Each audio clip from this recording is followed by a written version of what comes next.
Hi everyone and welcome again to this Python course. Yeah, here back on our atomic data types lecture. Okay, so we've seen integers, we've seen floats. Now we are going to see one of the most confusing, at least for beginners, object, which is strings. But strings are really simple. They are just plain text and plain written text. They are really approximate to how we write or speak in terms of in the English language or any other language. So strings are declared using single or double quotes. For instance, here, let me also give here an adding, and I can do this with adding strings or strings. Okay, so strings are always enclosed in double or single quotes. They can be recognized by this red shaded color in the code. When we have this red shaded color, something is being interpreted as a string. For instance, the letter A capitalized is, let's see, type str. Remember when we've seen the past function, when you try to apply an absolute to string, and we have as a return must be a real number, must not be a string. That means that we've passed this data type to that function, and this data type wasn't supported by that function. I hope this makes sense. So here, for example, let me write a long word. I would say, for example, Europe is a string, so everything that we enclose inside this single or double quotation marks are interpreted as pure text. What can we do with this text? We can pass it through mathematical functions, of course. One thing that we can do is that we can add them together, and Python supports this. For example, a plus a, you'd get a, which is a concept called concatenation that Python does with the adding sign, which is actually pretty handy here in the language and that is not supported in many other programming languages. But even so, forget about this. This mathematical operation is supported, although it does not sum two elements. For instance, can you guess what this will be interpreted as, this 12 that I have right here? And I hope that you know how you can test this. I'm going to ask you to pause the video and understand and ask you to check the data type of this object. Okay, assuming you pause the video, you can do that with type. Notice that this 12 is a string, right? Because numbers may also be strings if they are enclosed in parentheses. Python is not interpreting this in any way as an integer, okay? Although we see a 12, it's not a 12 because it's enclosed in parentheses. This is different from this, okay? Just make sure that you really capture this concept because it's super important and essential here in Python. So even though I have a number inside parentheses, that doesn't mean that Python interprets that as a number. For instance, calling the ABS on 12 enclosed in quotations will yield an error all the same as if I'm calling this on the letter A. Because right now, for Python, that 12 is not a number, it is a string. It is a pure text, just because it's enclosed in parentheses. Of course, you can convert objects back and forth, which is something we'll approach in the next section. So we have this ABS 12, and this 12 doesn't work that much because it's enclosed in parentheses, it's being interpreted as string.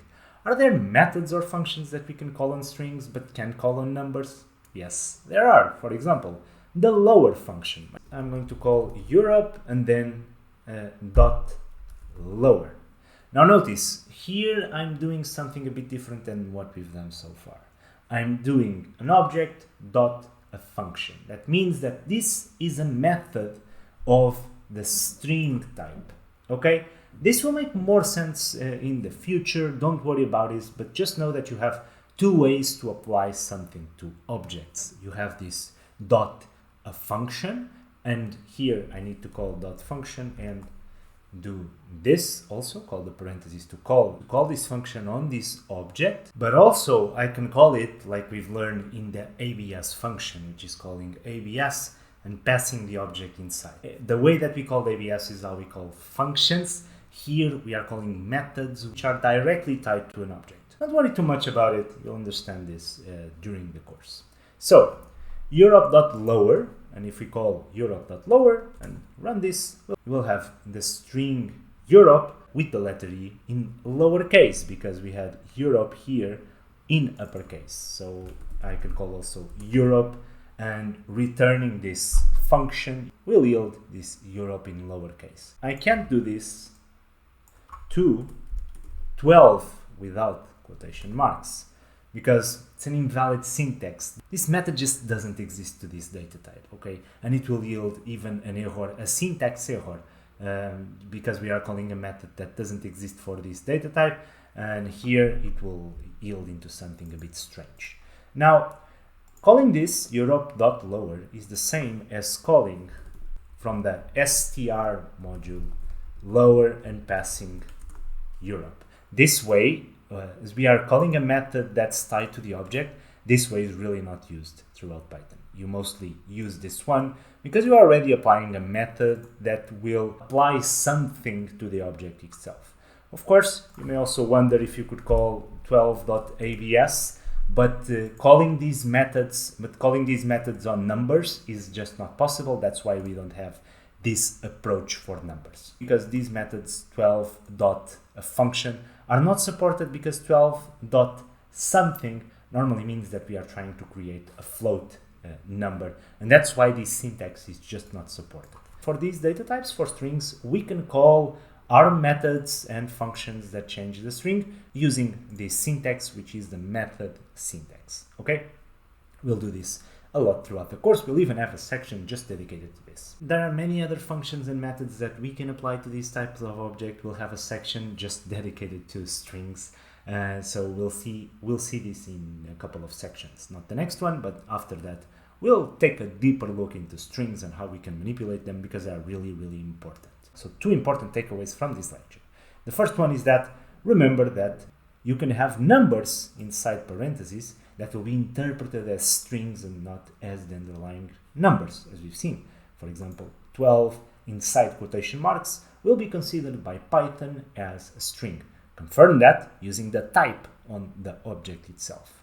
Second thing, for strings, we have this new way of calling functions, which is the method calling, or calling a method assigned or tied to an object itself, which is a bit different than applying general functions as we've done, or functions as we've done before when we tried the ADS function inside the 12.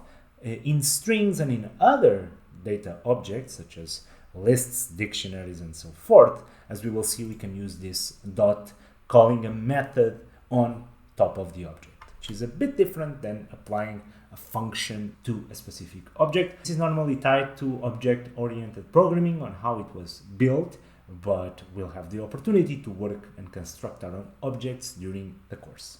Next, we are going to see our last atomic data type, which will be a really simple one, which is the Boolean object. After that, we'll go for the exercises and the exciting part, of course, that is practicing in Python. That's how we will learn how to build the knowledge and build all the skills that we need to become a proficient programmer.